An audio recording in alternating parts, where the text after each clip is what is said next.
All right, happy Sunday morning. We like to do Sunday brunch here. And today we're gonna make Pannekoeken. This is one of my wife's favorites.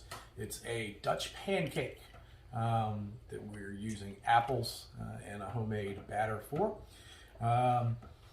Here I've got one apple already. This is a Honeycrisp. You can use Granny Smith, and it's already sliced and cored and peeled. You don't have to peel your apple if you like the skin, but that's how we're doing it today. And we got all the ingredients here for our batter. So our first step is going to be to go ahead and warm up a pan, and we're going to saute our apples with our spices. First step is going to be to put our apples in the pan.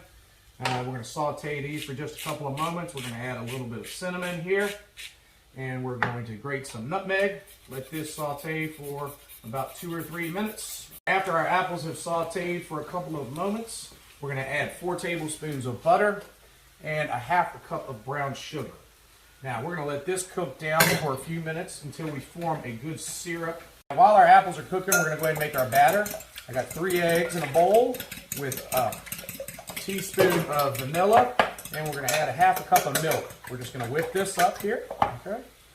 Now, once we've got our wet, we're going to go ahead and add a half a cup of flour, a teaspoon of sugar, and about a half teaspoon of salt. Now we're just going to mix this up together. We want a nice lumpy batter, not fully mixed. All right, once we've cooked our brown sugar and butter for about 3 or 4 minutes, we got a good syrup created here. And we're going to take our batter and we're going to pour it right in the middle of the pan. All right.